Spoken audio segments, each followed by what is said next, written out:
And so today, I guess we can organically talk about different topics. Thanks so much for getting back to me on the diagram. Uh, All right. Yes. yeah, so yeah, you were right. I think I put an A, which was wrong, which should have been Yes. velocity, but also where it starts on the x-axis.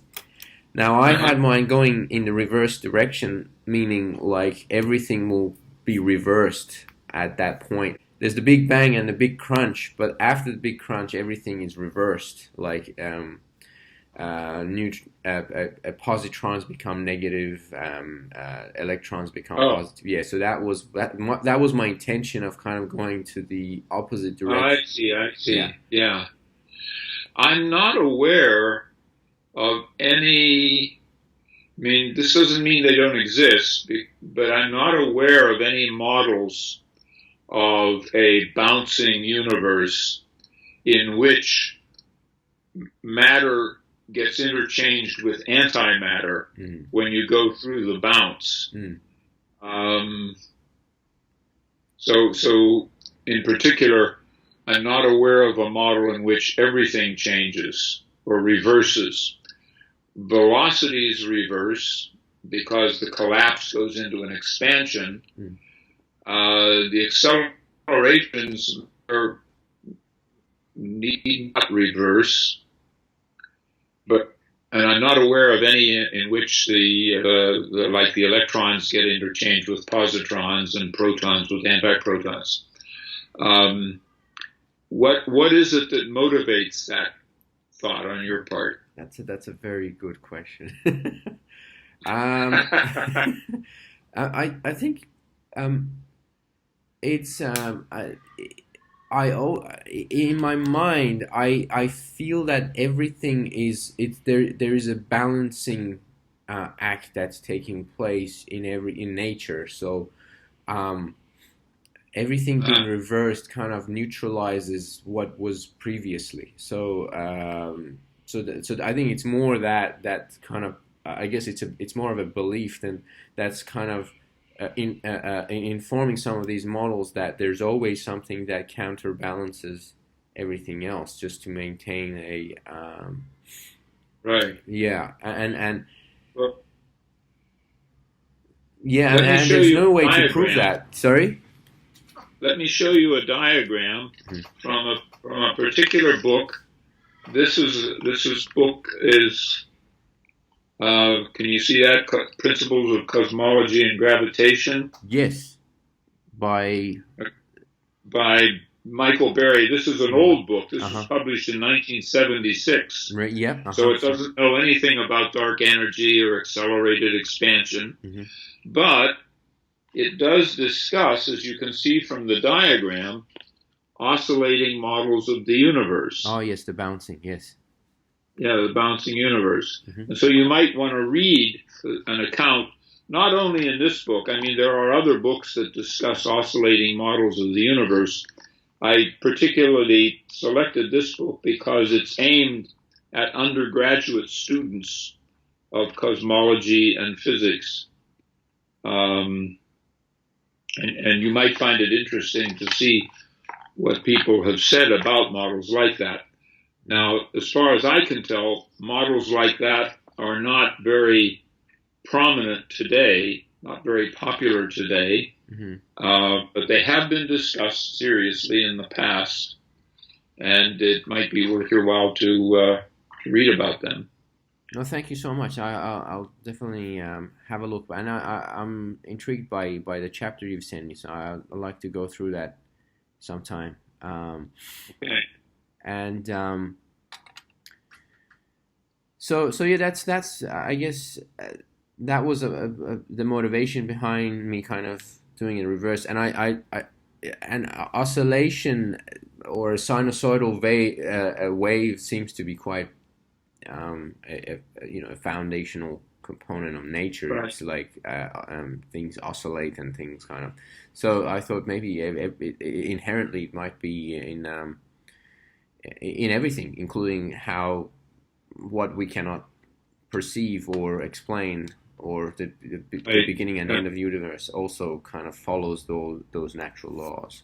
Um, Yeah.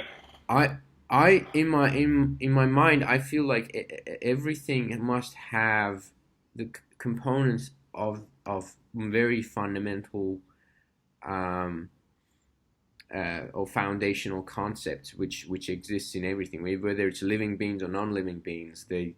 Because Uh-huh. we come from the same source, the same I guess even if you think at the end of the day we are a byproduct of the Big Bang, and Yes. we must kind of exhibit some components of Right. the material world. Okay, but let me ask you a question. Yes. And it has to do with the issue of determinism Hmm. versus what I'll call probabilism, Hmm. Yes. and whether you find yourself philosophically oriented towards complete determinism or oriented towards probabilism. Mm. And the way I tend to characterize probabilism is in terms of whether there exist any events that have no causes, that just happen, and they don't come from anything in the past, though they give rise to certain things in the future. And among the people who do foundational studies in quantum mechanics and general relativity, all the different branches of physics that have a foundational aspect to them, you can find people who are committed determinists and others who are committed probabilists and all the spectrum in between. Mm. And it sounds to me Mm. like you lean towards determinism. Would that be correct? I think I do, Gordon, to be honest.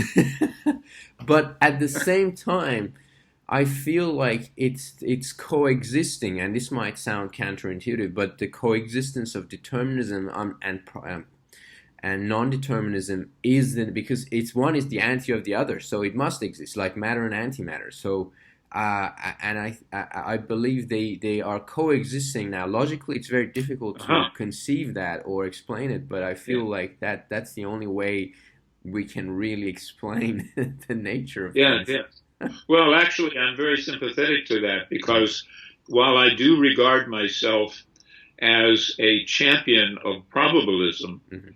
it isn't thoroughgoing probabilism. It's just that it seems to me that there are certain aspects of existence of reality that are probabilistic, that involve events that have no causes. Mhm. But there's a lot of other stuff in reality and existence that seem to be deterministically connected. Correct. So it doesn't seem to me that there's thoroughgoing determinism or thoroughgoing probabilism, Mhm. but some kind of mix of the two. Yeah, absolutely. I fully agree with Yeah. that concept. I think we unfortunately we have who tend to want to go to the extremes and say no, it's definitely Yeah, like yeah, this or yeah. different. So I think yeah, definitely it's a combination, and I thought about this, more than 20 years ago when I was in my late teens, and I was convinced that it's the combination and probably, determinism and non-determinism coexist. But I just don't know how can we prove it? But that's the tricky part, right? Like how we can prove that. Yeah, it is. The main feature of contemporary physics that has convinced me of the existence of at least some degree of probabilism Mm. is the violation of the Bell inequalities in quantum mechanics. Mhm. Because there's a sense in which you can characterize what Bell did in quantum mechanics as deriving a theorem from some very weak assumptions, but these are assumptions that captured the essence of determinism and what many people call locality, which is a very fuzzy concept. And so anyhow, he derived some inequalities on that basis. And then the question was, does quantum mechanics satisfy those inequalities? The answer is no. You just look at quantum mechanics, it doesn't. The more important question is, does the world satisfy the inequalities? In reality, if we go and make measurements, do they satisfy the inequalities? And the answer to that also appears to be no. So even if we go beyond quantum mechanics, we already have empirical evidence that reality cannot be, in a thoroughgoing way, deterministic and local. Now, different people have different ways of disentangling this determinism versus locality business, and that's a can of worms. Mm-hmm. But in any case, there does seem to be this basic empirical evidence that there's some degree of non-local probabilism in the world. But that's all quantum mechanics, and at this stage of the game, we don't really know how to combine quantum mechanics with general relativity, mm-hmm. which is our best theory of the cosmos. Mm-hmm. That's a whole research frontier. Yeah, at the present stage of the game. Now, can I entertain the idea, Gordon? Like, if we have the knowledge of everything, now the problem is we're in a position where we don't have the knowledge of everything, right? Like, would our world become more deterministic? Is it the reason that we think there is probability? Now, this is just hypothetical. If we have information we have more information than what we have, is it easier to predict outcomes of things? So that's just like, sometimes I thought about that. It's like maybe it's our lack of information about the universe that is making it appear probabilistic. Yes, that's a big question mm-hmm. in the foundations of quantum mechanics. Mm-hmm. The originators of quantum mechanics, and I'm thinking of the people like Bohr, Heisenberg, Schrödinger, Pauli, Dirac, and some others, they championed what came to be called the Copenhagen interpretation of quantum mechanics, mm-hmm. which argued that the probabilities of quantum mechanics are not due to our ignorance of details. There are no details. There's just the events and the probabilistic governing of them. Since that time, you may have heard about David Bohm's reinterpretation of quantum mechanics, which was published in the mid-50s. Mm-hmm. But it was largely ignored for a good long while until Bell started to do his work in the 60s and the 70s. And then people, because Bell told people to read Bohm, people started reading Bohm.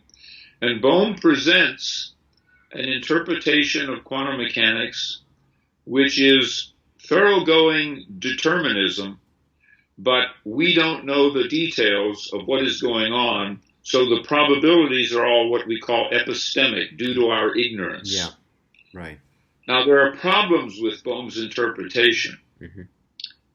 It's very hard to relativize it. It works best in non-relativistic schemes, but it's very hard to relativize it satisfactorily. And it's non-unique. There are various ways in which you can tweak different aspects of it, and we could never know which of these tweaks is the one that actually works in reality, because the theory prohibits making measurements of certain kinds. In order for the theory to always reproduce the predictions of quantum mechanics, we are forbidden from making certain kinds of measurements. Mm-hmm. So for people like me who have a natural inclination towards probabilism that is not due to our ignorance, but probabilism that is really ingrained in nature, we are not convinced by Bohmian mechanics. But there are many foundational people in physics who are convinced by Bohmian mechanics. And then there are a bunch of other interpretations that predict the existence of an infinite number of alternative worlds, Mm. uh, Yeah. and it gets wilder and wilder and wilder. Yeah. That's yeah. That's it's something. It's always on a daily basis. I think about this because when things happen, I just like, is this just random or is this just meant to be? Because it Yeah, does yeah, yeah. impact. Right. Yes. It does impact our daily lives as well, and Right. it makes us wonder about that. So I'm still haven't come up with a again. It's I'm inclined. As you note you mentioned and you noticed that I'm probably more inclined towards determinism, and I think I am by nature. Right. But I do think about probabilistic kind of outcomes as well. So, let me ask you the standard philosophical question Uh-huh. put to any determinist. Uh-huh. What is your attitude towards free will? Yeah, I think that's again. I think about it all the time, uh, and I sense that um, it exists. I mean, it's. Hmm.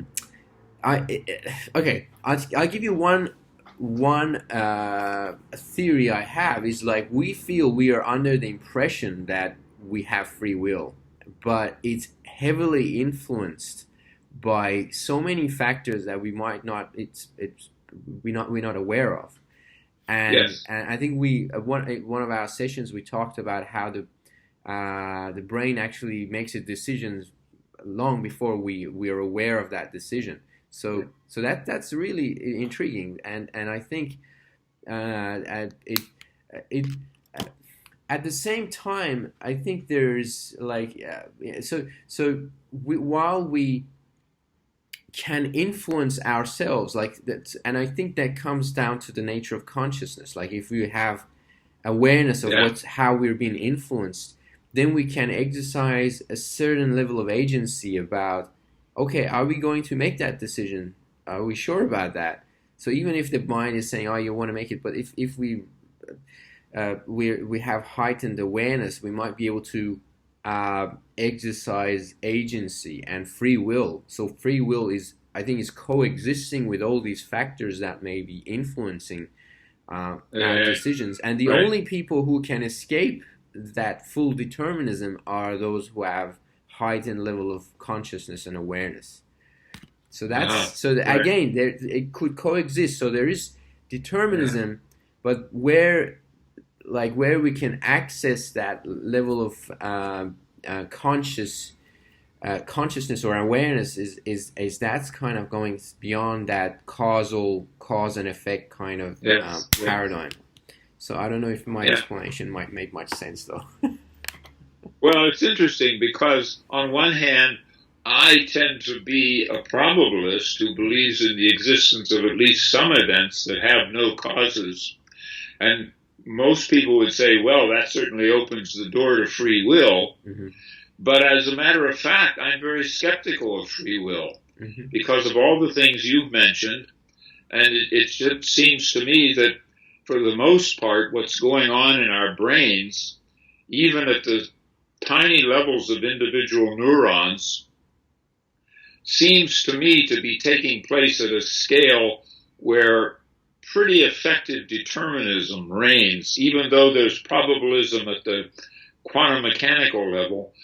I suspect it's mostly deterministic in my brain, and as you just said, my brain makes my decisions before I do. Mm. And as some people, there's a famous quote where somebody said, in championing free will, that I do what I want. And the response came back, yes, but do you want what you want? In other words, you may choose to do something because it feels to you that you want it, but where did that want come from? Did you choose the want, or was the want forced upon you by the activities of your nervous system? So anyhow, there are all those possibilities, and the concept of free will, along with the whole topic of the nature of consciousness, is extremely subtle and slippery to Yeah, get one's grip on. Yeah. absolutely, and kind of which leads to something I guess we touched on last time as well, with the nature of consciousness, which is again something very difficult to explain. Um, Yes. Whether it's an evolutionary process, so consciousness was an evolutionary process where I guess we feel that we have awareness of consciousness of ourselves and our environment, or is it innate? Is it actually a more of a fabric of the universe? So that's Yeah. it's a philosophical kind of Yeah, idea. it might be. I've never been able to feel that I understood why we are conscious Hmm. because I cannot figure out a single biological advantage that comes from our being conscious. Exactly. You know, to be sure, we need sensory organs. Hmm. It's an advantage to be able to hear sounds, to be able to see things, to be able to smell things, to be able to touch things. But we don't have to know about all that. That's We right. just have to be able to do it. Exactly. So, what the biological advantage is to being conscious, I mean, it's very entertaining, Mm. but it's a puzzle. It's a real puzzle. Yeah, absolutely, absolutely. And I mean, in my case, I always recently I've thought about this a lot, and I sense that the consciousness is probably beyond the brain. And the brain is able to register consciousness because it has become complex enough over the years of Yeah. evolution, so it can pick up certain things that um, maybe lower kind of intelligent lives haven't that their brains haven't become complex enough to pick up signals that are beyond uh, you know Uh-huh. so it's almost like there's something in the fabric of the universe, that consciousness. The universe can be conscious in a way, Yes. but the human mind has reached a level of complexity that it can capture that, receive those signals of consciousness, and think that Right. it's Right. become conscious. So Yeah. again, Sounds it's a like very you're on your philosophical way to idea. building the theory of consciousness. So yeah, absolutely. I mean, I think a lot. I mean, unfortunately, I don't get a chance to read a lot, but I think a lot, and and kind of a lot of these models come from that thinking, which is against academic practice, which is about reading and seeing what others have Right. done, which is Right. unfortunately. Well, those book titles that I sent Mm. you some time ago, Hmm. one of them was called The Physics of Consciousness. And I haven't read that book, but it might be an interesting read for you. Absolutely, I have to at least read that one because it's a time. So yeah, I think that's I mean, another possibility could be everything has some level of consciousness, but we are only aware of our own consciousness because we are Yes. we're able to only experience our own bodies and minds and thoughts and so on. So we are able to kind of uh, see that. But I mean, is a tree conscious? Like how maybe. I mean, the tree, like plants, seem to be have awareness of their environments because they respond to their environment. Like if when there is sunlight, a sunflower kind of moves towards the sun, so then it must be sensing. Right. Now, is sensing consciousness? Maybe it's maybe it's just Yeah, I simply. think I tend to favor, but this is just a kind of emotional preference that I Mm, have. It's mm, not based on any deep understanding at all. But I tend to favor the idea that just as in the long history of the evolution of life here on Earth, to the extent that we know what the evidence is, just as there was a period prior to the existence of vertebra, there was a period when there were no mammals yet. There was a period when there were no teeth evolved yet for any organisms. And so gradually these things evolved. Eventually eyes evolved, compound eyes, and the kind of eyes that we and many other species have. So all of these features in biological organisms I think of as emergent features, features that developed as a consequence of evolution, natural selection. And I suspect that consciousness is the same kind of thing, so that I would be disinclined to attribute it to living organisms that don't manifest it in any way that we can recognize. So, in a manner of speaking, I'm being rather mechanical about it, because I'm saying that whether consciousness emerges for a species is sort of similar to saying whether the species has a backbone or whether the species has mammary glands or something like that. But that's part of the way in which I try to imagine the unity of science, namely that the same kind of arguments that work in one science should at least be tried in other sciences to see if they would work there as well. So that, but that's it's not a firm conviction. I don't have a deep philosophical feeling for whether that's the way to understand consciousness. Now, no, absolutely, and one of my thought experiments is like, I mean, if we create similar kind of conditions that we have on Earth on another planet somewhere else in the universe, then life would be formed naturally, right? Because there's certain conditions, and so the life forms of that other planet can also develop intelligence, and they can develop consciousness. So consciousness is in that case won't be unique to us. It can evolve anywhere in the universe. That's right. If we create the correct conditions, the right conditions for it.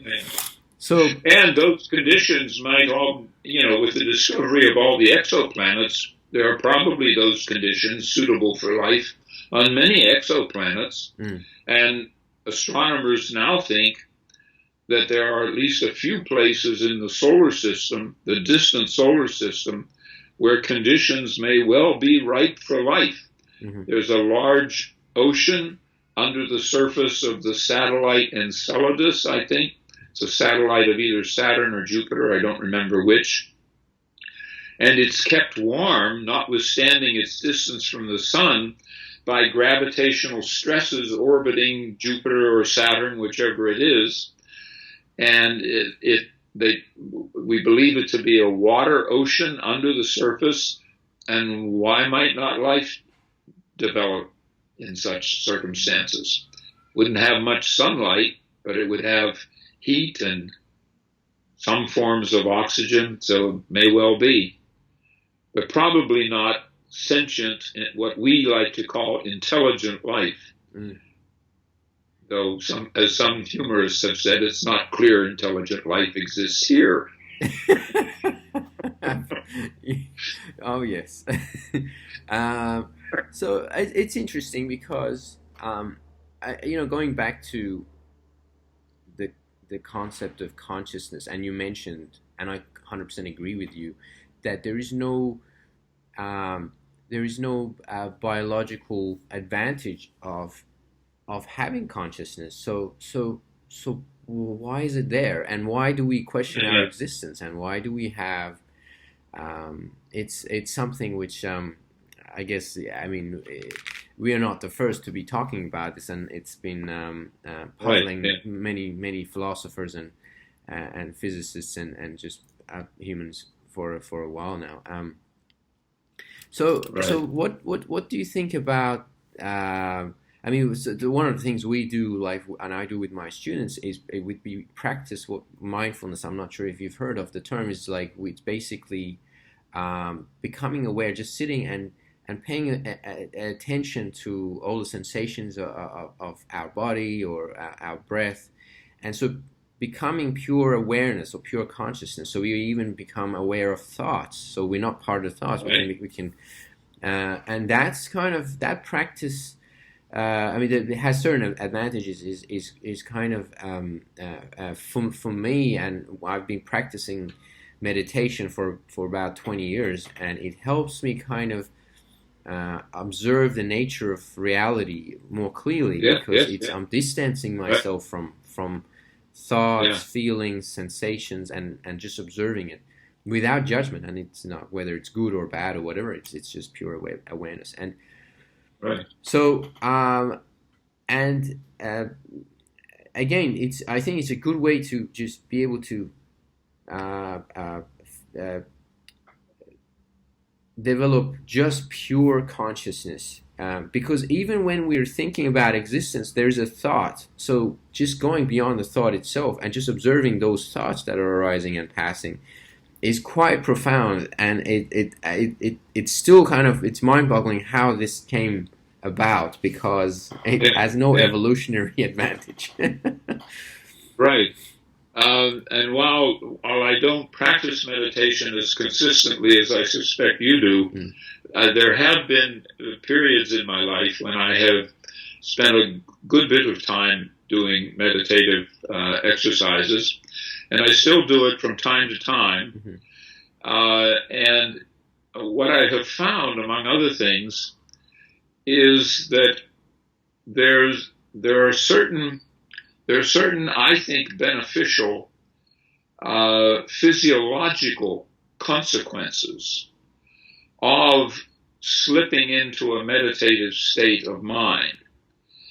And one way in which I do this on a regular basis is when I go to the doctor's office for just a checkup or whatever, and if they're taking my blood pressure, I think I have the ability to slip into a meditative state of mind very quickly Mhm. in such a way as to lower my blood pressure so that they're not really getting a reading that reflects my daily in-out blood pressure. But so you can do that sort of thing. And there were times in the past when I engaged in the exercise with a number of friends of hypnosis, Mhm. or at least we thought we were doing that, and it seemed to work. And notwithstanding the fact that these days Freudian psychology is not viewed very highly among most professional psychologists anymore, but I've never been able to feel or to judge that Freudian psychology is just a bunch of nonsense. Because it seems to me there's an awful lot of deep insight available in Freudian psychology.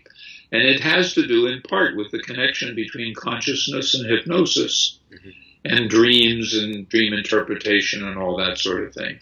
So, yes, I agree with you that all of those questions are very important, and we have very little understanding of them.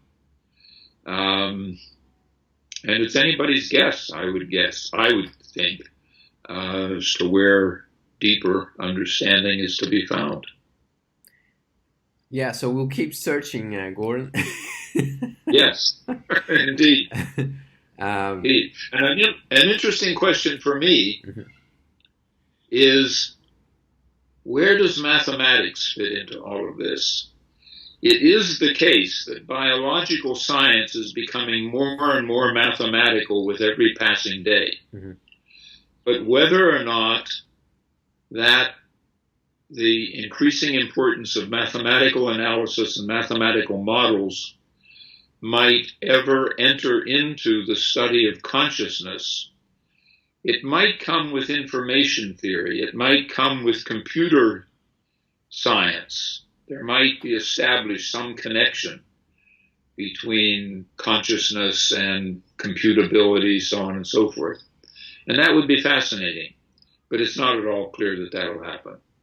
Yeah, absolutely. And I I sense again, this is just very philosophical. I sense that, and it's I guess more experiential for me, is entering that state of pure consciousness. There's no cause and effect. There's nothing that it's not causal, and Mm-hmm. it's a space where you can observe causal effects. So Right. but it Yes. seems there is a divide between that pure, like non-causal state of being and everything else which is happening, which we can describe mathematically. We can describe, everything that is subject to change, and matter and energy and anything that can change can be described in mathematical terms. But consciousness is something which is beyond the causal paradigm, and so it's Yes. almost like, and for me, the sense is that that's when there was nothing, there was that. When there Yeah. was Yeah. no Yeah. cause and Right. effect, there Right. was Right. just that. Um, Yeah. which it's which is kind of a bold statement, I guess, and I'm not sure if there are others who But sort of like consciousness being primary and yes. being first, Hmm. and then consciousness waiting until biological living organisms evolve to a point where consciousness can latch on Exactly. and become part of the biological Exactly, organism. exactly, exactly. So there's the Interesting. fabric. Yeah, it's a very very yeah, and I'd love to. I mean, I'm happy to be critiqued on that in whatever capacity possible, because Yeah, yeah, yeah. it's just an idea that is subject to I guess critique, and I just want I'm much like yourself and many others, just seeking the truth and trying to understand reality. So. Right. Yes. Yes. But it makes, like, for me at this stage, I mean, if someone has another argument, counter argument, it makes sense to me, because I sense that when I practice meditation, it seems to be where there is no cause and effect, and in its purest form. Um, Wow. I can see that I can observe. We can observe, but yeah, I mean, I'd like to be challenged on that. I'm happy to be challenged Yeah. on that. Right. Right. Yeah. And well, one question in the nature of a minor challenge Hmm. might be, when you've been meditating, have you ever been disturbed by your butt getting sore? Yeah, absolutely. So I know, I'm not sure if I mentioned to you.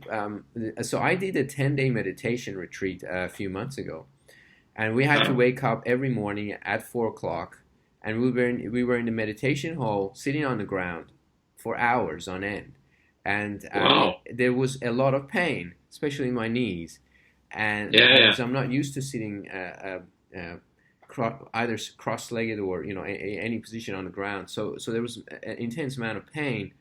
Um, but the idea of the practice is to Yeah.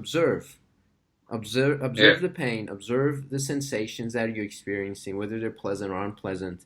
Observe the thoughts that are arising and passing, and if you can remain on a non-judgmental, pure awareness level, then you can see that there is a divide between experience, cause and effect, and all these causal experiences we're having in Right, our right. bodies, and that just pure observation. Yes. And that's the actual practice. A lot of people think meditation is about clearing your mind or having this Yes, really yes, yes. pleasant experience. Right, No, it's right. not really that. It's about becoming purely conscious about whatever is happening. And Right. it's Yeah. very few times in our lives that we become that pure consciousness, because we're always in our thoughts, and we're identifying with our thoughts or with our sensations, with our daily experiences. So kind of rising above that and just observing all the processes, all our thinking processes, or all our physical experiences. And so that kind of division made me think about what is that pure nature of consciousness. Hmm. Is it a mental um, process, or is it beyond a mental process? Because one Uh-huh. argument could be it is a mental process, and then it's just an illusion that you're kind of observing. So I guess that I'm Right, challenging my own. right. Um, Well, one thing that occurs to me is, when you said that people say it involves clearing your mind, and you have a very different conception of it. I think there are some what I will call serious meditators, in particular of a Buddhist persuasion, who would argue strongly on behalf of the clearing of the mind. And you seem to possess a different conception of the essential nature of meditation. And it would be interesting to see these two views interact with one another. And ironically, Gordon, I'm coming from more of the Buddhist perspective, which is so oh, really? yeah, that's so about I see. so I've been and this was a Vipassana retreat, which is basically what the Buddha taught 2,500 years ago, which was pure observation. And I think much like even myself and early meditators have this concept that you go into a meditation to clear the mind, and although that's a consequence, by practicing meditation we reach, by continuous and consistent meditation, you reach a point where there is not much thought, but that's a consequence of being able to purely observe everything that's happening and just paying intense awareness to and so the practice begins by saying, pay attention to the breath. Just pay attention to your breath, and there'll be thoughts coming in and sensations, but that's fine. Right. You notice them, you acknowledge them, you don't resist them, you don't fight them, but you bring your attention back to the breath, and then there's a body scan. Again, it's very much about just paying pure attention to the present moment, to the now, and acknowledging things that arise and pass. Right. So I do come from that tradition, in fact. So which is. But let me ask. Yeah. Let me ask the following: when you go to this, what would it be called? A meditative. The retreat. Yes. Retreat. Mm-hmm. Yeah. When you go to this retreat, the people who lead it, the people who are the leaders, the teachers, mm-hmm. do you know if they recognize the existence of alternative schools of thought concerning meditation? And I don't know the answer to that, whether there really are such alternative schools of thought, but I would have expected them to be.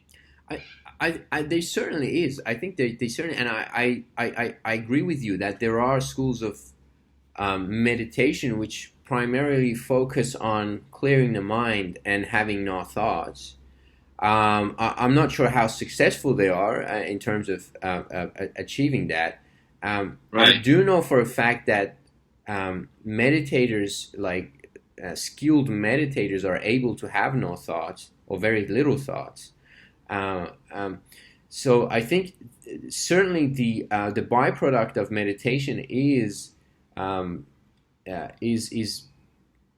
having very little thoughts during the meditation practice. But I think the idea of the Buddhist meditation. So when Buddha's I guess motivation. When he kind of sat under, and the story goes that he sat under a Buddha tree, and he wanted to understand the nature of suffering, not consciousness, but actually suffering, why we suffer, and as he kind of sat under the Buddha tree, at some point in time he had a realization that all suffering is caused by our cravings and our aversions, our craving for things, or we're trying to avoid things. So this is causing suffering. And so to transcend that, it was to become aware, purely conscious of these cause and effect. So just becoming the observer of cause and effect, and not attaching to these sensations that are sometimes pleasant, sometimes unpleasant. So, and complete acceptance of what there is without having to change it. Like some people think, you're trying to become more positive, or feel more. That's another school of thought, that the striving to have more pleasant sensation. Whereas in the purest form of Buddhist practice, it's about pure observation and awareness of the nature of impermanence, the nature of change, the nature of Right. Right. and that I think it even took me a couple of decades to really get that, which is really interesting because when I Yeah. Yeah. first started meditation, I still wasn't really sure what it was about, and I still had these concepts of, oh, it's about clearing the mind and trying to be Uh-huh. present. But that's very simple. That these are I guess these are more of the simplistic concepts. But going deeper and deeper and deeper, it's about becoming a pure observer without being entangled in cause and effect. Just that, and that's I found that Well, really interesting. let me ask: Yeah. Are you entangled? Is any one of us entangled when we desire, as I would put it, to understand the structure of the world as much as possible? I mean, that is a kind of attachment, Yeah. Absolutely. and it really motivates me, and I think it motivates you. Yes. But is the practice of meditation intended to even get rid of those kinds of attachments? I think that's I love this question, and uh, I think it's not about getting rid of, and I think again that's a concept many people have is about eradicating desire or eradicating Right, right, where it's actually not. It's becoming aware and non-reacting to that. So, oh, okay, here uh-huh, is like I have this desire, and I don't have to get rid of it. I don't have to fight it. I don't have to change it. Or I have right, this. One example is when people have a sad feeling or a depressed feeling. Well, so what does Buddhism say about that? The Buddha says just observe, and and tune in, not tune out. In fact, we do the opposite of what we normally like. We try to escape that feeling, so we're trying to resist it or escape it. Whereas yeah, in yeah, Buddhism, it's actually tune in. Don't change it. Don't right. escape it. Observe, and So, yeah, so it's maximizing self-awareness. absolutely. It's maximizing self awareness and really tuning in because tuning in makes us understand the nature of things. Tuning Yeah, out yeah. makes us not really understand the nature of Right. things. So it's a very scientific practice. I mean, I think like in its purest form, and I don't follow all the religious ceremonies and traditions Right. of Buddhism or any other religion, but in its purest form, it's profound and it's very and I think that's what the Buddha intended. He didn't actually want a new religion to be formed, but he wanted for people to develop this skill of pure awareness and whether it's self awareness or environmental awareness or other awareness, Right. Yeah. which is it's quite powerful. Yeah. Well, Yeah. you may be sending me back to my former meditative practices. And I've been doing this. Now, the funny thing, Gordon, because of this whole university shutdown, I started this virtual mindfulness sessions online, and I Ah, asked my students to just come online, and I would actually do a mindfulness practice with them, and they did. About 40 students came online. It was 9 p.m. Not yesterday, the night before, and we did a practice for about 20 minutes, and they all said, "Oh, this is why I felt so much more relaxed," and this was, you know. So so tell me, when you do that, do you chant or do you do an om or no, something? no. There's no chanting. Again, the chanting is another form of meditation, but the mindfulness practice is just pure awareness without mixing it with any other philosophy or any other practice. And when we were doing the 10 days, they said, please just put aside any religious ideologies you have or practices. Just put it all aside and just purely just pay attention and nothing else. You don't have, What yeah. what do you see? What do you see as the advantage of several people doing that together? I think there's a feeling of connection when everyone's doing it, and there's also a sense of, okay, I'm not just the only one doing this, and so there's a little bit of more discipline as well. Like so you get up at 4 and go into the meditation hall because there'll be others as well. You're not alone, and we're all kind of trying to do the same thing. So. Even if when we do it together online, is I mainly want it's very much twofold. One is getting everyone together just so that people don't feel isolated and alone, and also obviously doing the practice. And I think increasingly, as students are told not to come to university, all their social events are being cancelled. There's an increased chance that they will feel very isolated and disconnected. And, and this was, for me, I've got to try to replicate what we would do in the physical spaces online to just so that they, but so, I guess, I do encourage, practicing just even 5 minutes, that pure consciousness, and it's that which is mind-boggling. It's that pure consciousness which is able to be aware of even the thought process, because our thoughts are not consciousness. Our thoughts are just the processes, our mental processes that are trying to make sense of things, or create a story about or calculate something. But there's that beyond that consciousness that's what's very difficult to explain in physics and philosophy, because it's not the processes, the mental processes, which are we can explain using biology and physics and neuroscience. Right. Well, our discussion has come adrift from cosmology and physics.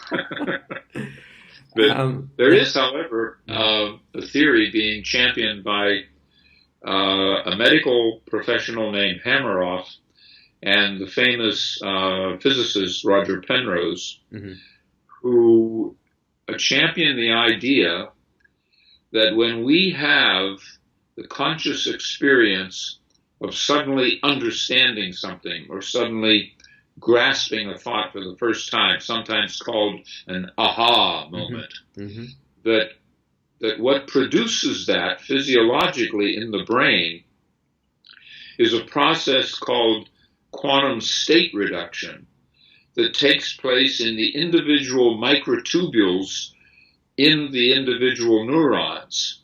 And the status in quantum mechanics of these state reductions is very controversial. The people who embrace different interpretations of quantum mechanics have very different attitudes towards state reduction. Some of them don't think it's real. Some of them think it's a complete illusion. But Penrose thinks it's real, and for what it's worth, I think it's real. And so there is this theory of a quantum mechanical physical origin of those particular conscious moments when we have a sudden new insight into some idea, some concept, so on and so forth. And his medical collaborator, Hameroff, is always at work. I think he's a neurosurgeon of sorts, and he's always at work trying to generate empirical data that's relevant to this theoretical idea. So, the interesting material. Yeah, absolutely. And I wonder if insight, or like the aha moment, is also kind of like a thought process, which I mean, I guess what we were talking about is consciousness separate from any kind of thought process, including a moment of, oh wow, I got this, or so and is it subject to the quantum sorry, what was that? The quantum state reduction. Yeah.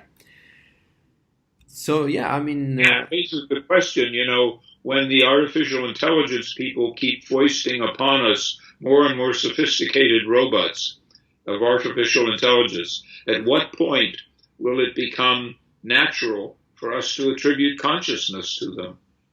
Yeah, absolutely. Like, would Sooner or artificial later, intelligence, it's would likely to happen. intelligence become aware of itself and develop self awareness and so maybe consciousness? So it's kind of um, which means that intelligence, probably heightened intelligence, leads to consciousness. I think that's then people can Yeah, argue yeah, that, right? So that's right. That would be the obvious, pretty obvious connection, right? yeah, Yeah, which would be quite profound. Well, um, we've covered a lot of ground. we did, Gordon. Hopefully there will still be some more for next time. Yes. Yeah, but thank you so much again. Like it's been like great pleasure just having these conversations with you Yes, every me fortnight. too. Me too. It's a Very, highlight very highlight for interesting. me. Great. So I very much appreciate it. Thank you so much. Look Will forward to do. see you next time. Bye Bye for bye. now. Bye My bye. pleasure.